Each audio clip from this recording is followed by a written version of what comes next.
Hello, I'm Rin. Welcome back to my channel. I have been reading this year basically as much as I usually read.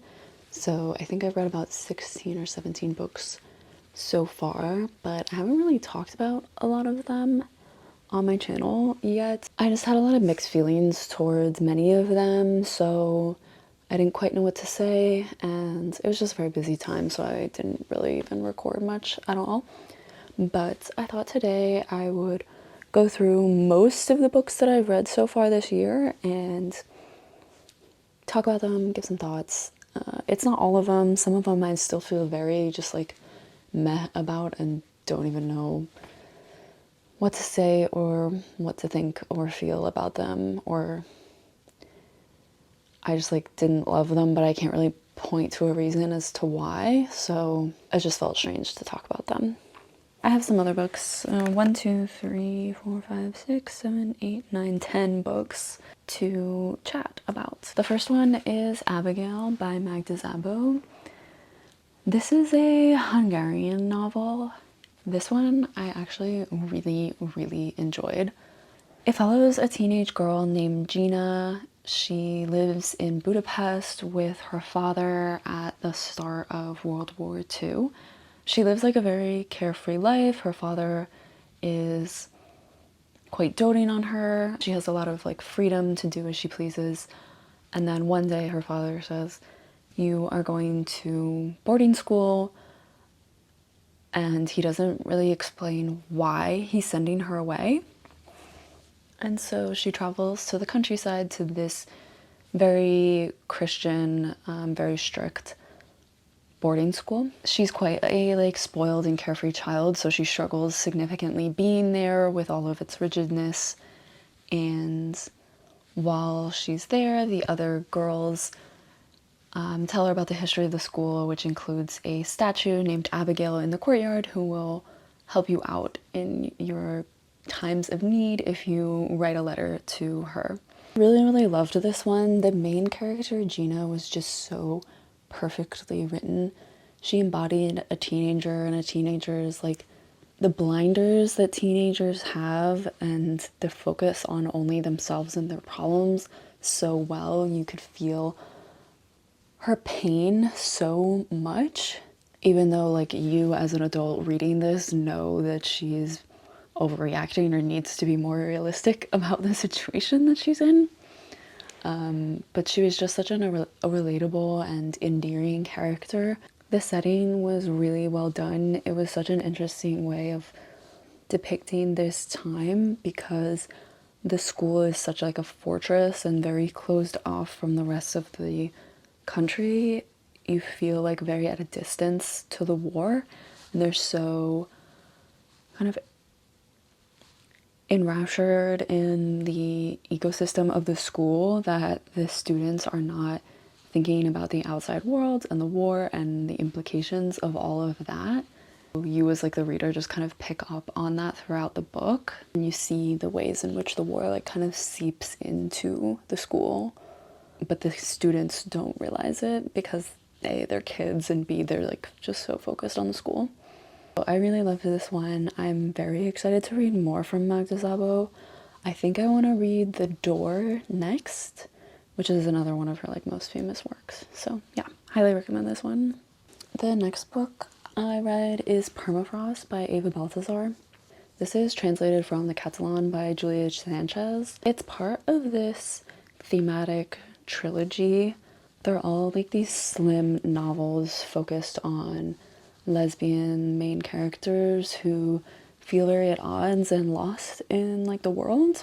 Permafrost specifically focused on a main character who only really sees the point in having sex and reading in the world, and anything else feels meaningless and pointless to her. You see her struggling to find a job, to want to do a job, and to connect with a lot of people outside of like semi-casual sex. She's also kind of always thinking about suicide. She's always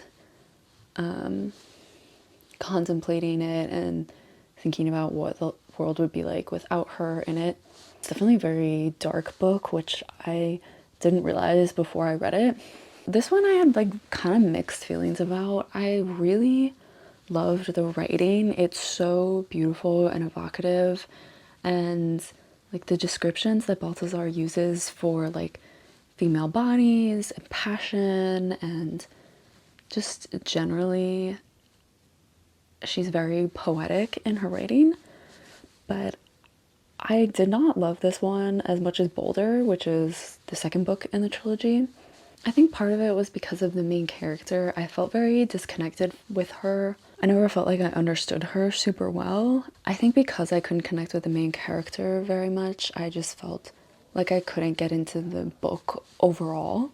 I also did not love the ending. I thought that it kind of missed the mark a bit. The next book, or the next two books I'll talk about, are both by Edith Wharton, and it's The House of Mirth and Ethan Frome.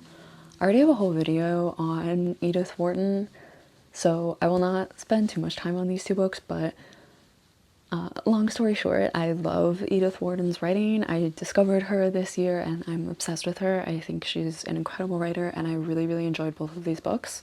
The House of Mirth follows a woman named Lily Bart. She grew up in New York City as kind of like a socialite, one of the like upper crust people, and now she has lost her wealth and she needs to marry rich in order to maintain her current lifestyle. But everybody in society knows that she's on the hunt for a husband. You see her struggling to exist in the same social settings that she was in when she was younger, but now that she is poor, she can't live like she used to, and it's really distressing for her. I see a lot of similarities to this book and Abigail in the main character, even though they're like 10 years apart. They both have this like spoiled sense to them, but the way they're written, you just empathize with them as well, and you can really feel how horrible all of this is to them, even if you know in like the wider context that this is not that big of a deal.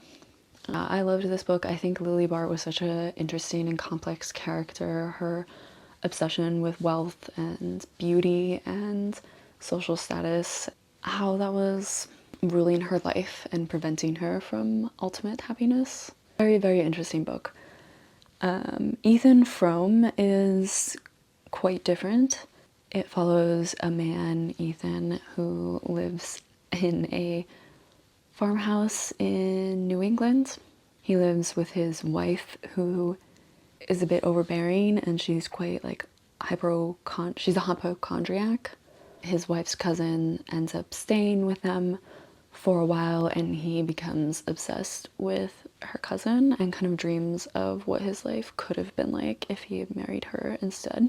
This is a very like somber, quiet novel, and it really speaks towards like deep longing within you, feeling completely stagnant in your life and not able to make decisions, to make changes, and just not able to live the life that you want. There's a lot of regret in this book. Some very like uncomfortable themes, but I really enjoyed reading about it, and the atmosphere was so well written. It really felt like so immersive and just blended so seamlessly with the plot of the story and the characters, and it just worked so well for me. The next book that I read is The Dutch House by Anne Patchett. This book I had very mixed feelings about. I loved reading it. I read it in probably like 3 days, and I thought it was so well written and the story was so interesting, but like I had such mixed feelings about what was happening in the book, which I feel like is the purpose of the story. So it's not as if I would say I don't recommend reading this book, but I didn't walk away thinking like, oh, I loved that story, you know? Anyways, it's about a brother and a sister. They grew up in this huge Pennsylvania Dutch house in the 1900s. Their mother left the family while they were children, so the father has been raising them alone for a number of years in the house, and he gets remarried to a woman, and she moves in. I don't know if this is a spoiler or not. I assume it isn't. I'm pretty sure it's on the back cover. But when the father passes away, the stepmother kicks the brother and the sister out of the house, and they essentially become penniless even though their father was immensely wealthy. You follow that brother and sister growing up and struggling to deal with the aftermath of being kicked out of their home. I found the majority of the characters to be tremendously frustrating. Like, I just disagreed so much with so many of their life choices, with so many of their like moral standards and how the kinds of people they wanted to be. I can't remember if it's written in first person or if it's third person and you just follow along, but it's mostly the brother's point of view, and he's a bad character. I do not like him at all. At first, in the first half of the book, I was like, okay, yeah. And then the second half of the book, I was like, he did what? And then they're doing what? And he thinks what? He had a lot of vaguely sexist thoughts. So yeah, and Patchett is an excellent writer. I think this is such a good story, especially if you want to like analyze people's lives and their choices and their character, and like who they are dictates what they do. Yeah, I think that's all that I have to say about that one. Okay, the next book that I read is Sister Outsider by Audre Lorde. This is an essay collection, or actually it's just like a collection of her work that was published. A lot of it is essays, but some of it is like notes that she wrote, or speeches that she gave, or letters that she wrote. This was immaculate. I loved this so much. I really wanted to read more like feminist literature in this year. This is like the one that I decided to start my year with, and I loved it. It was exactly what I wanted. Audre Lorde is an incredible writer. She is so eloquent in delivering her point and explaining her perspective on things and the emotions that certain circumstances evoked in her. It's very confrontational in like the way that people need it. It really, I think, makes the reader wake up to what she's saying and to really evaluate what she's saying and evaluate it in yourself as well. The essays are mostly centered around like feminism, femininity, racism, and a lot of the connection between different groups of people, like white women and black women and black men, or just like broadly men and women, or like black people and white people. She herself is a lesbian, so she talks a lot about like queer identity and being queer in America and that as a community and the intersection of all of those things.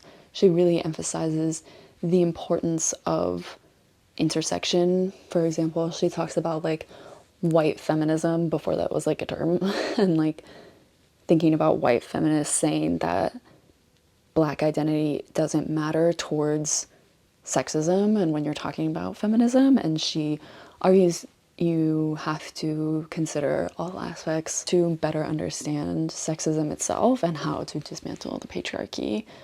A lot of beautiful lines. Again, she is just such an incredible writer. Very powerful lines. She also talks just a lot about the work to do to dismantle the systems, like how to see change, what you can do to bring about the change that you want, and just like emphasizing the need for community and the need to do the work. I feel like it was a very inspiring book as well, because I just feel like so much now it can be so disheartening, all of the things that you see in the media and just everything going on. You can feel like, what is the point of anything that I'm doing? I know that a lot of young people feel that as well. Like, I just won't try because it's just too hard. And if you feel that way, I would highly recommend reading this book, because I think without like holding your hands, she really tells you like you cannot give up. And it was inspiring.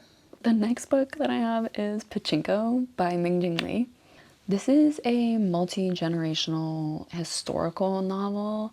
It follows a young woman living in modern-day North Korea, and she has a love affair with a Korean man, and she ends up pregnant, but they are not married. Instead of choosing to become his mistress, as he offers, she instead chooses to marry a Christian Korean man who is immigrating to Japan. So she marries him and they move to Japan, and this choice that she has made to move to Japan has like ramifications throughout her next generations of children.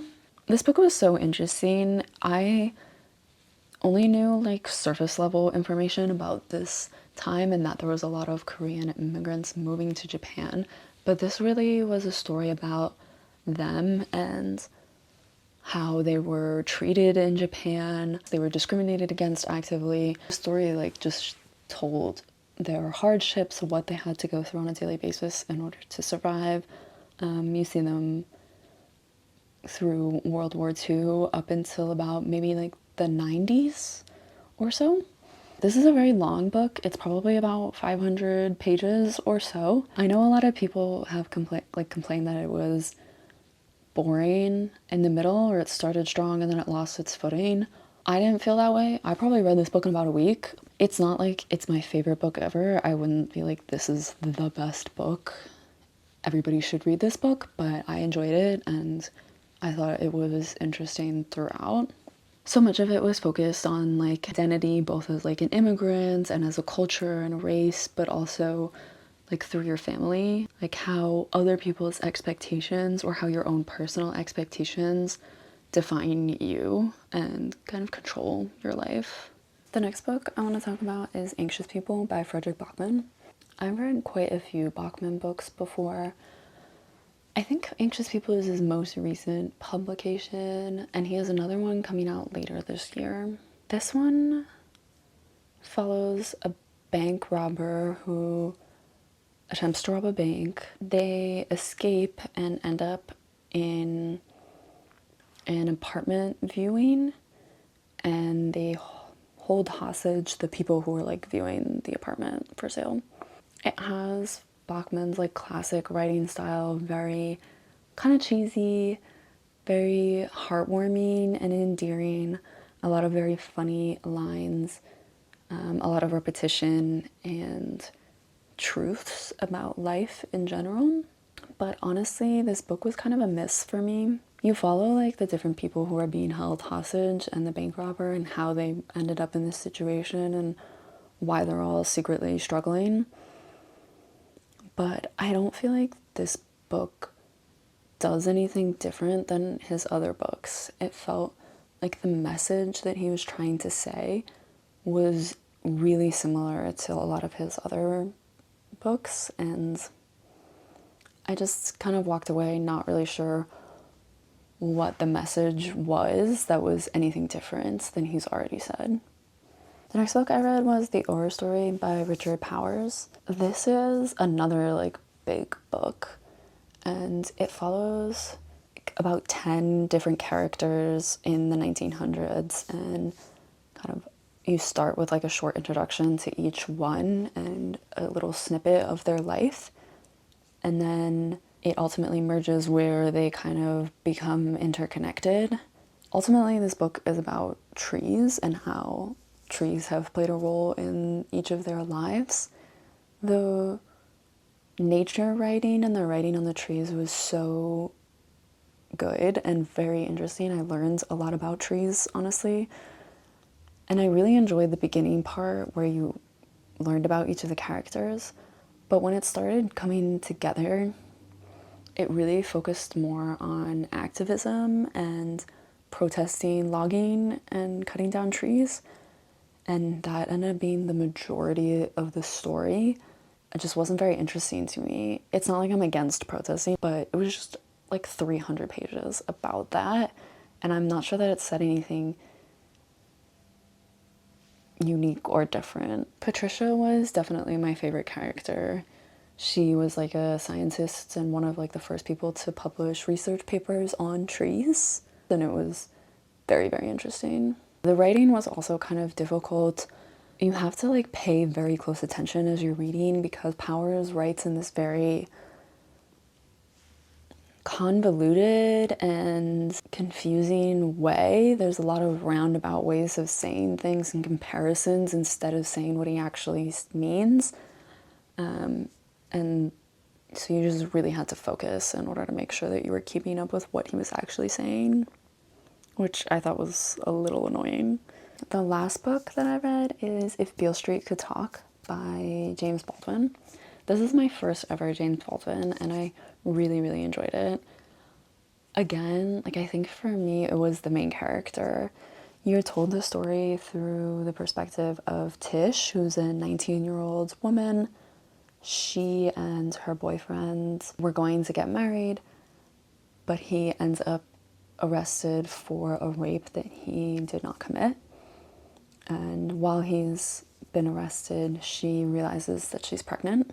And so it's really told through her and her trying to work in general and make money, her trying to connect with him and keep him afloat in jail, working with her family and her own family and the lawyer to try and get Fonny out of jail. You mostly follow that time, except there's like snips of her reflecting back on her relationship with Fonny and when they first met and how they got together.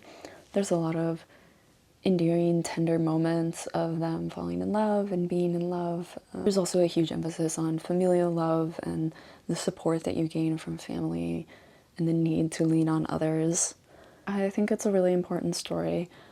Obviously, racism in general and in the city and by cops is very prevalent in this story, showing the danger that Black people face on a daily basis. It was a very unexpected novel for me as well. It wasn't very plot heavy and it was quite a short book, but instead of being about the plot, was really just a story. I'm not even sure I could say like it's character driven and it's about characters, because I don't feel like you learn that much about any of the characters except maybe Tish, but it's just this like story of the connection and the work that you do for others. It's a lot quieter than I thought it was going to be. So yeah, that's all the books that I wanted to talk about today. Let me know if you have any thoughts on any of these books that I mentioned, or maybe like if you've read any amazing books so far this year. I've definitely had quite a mixed reading year, so hopefully that picks up in the end of the year. Thanks so much for watching, and I'll see you next time. Bye!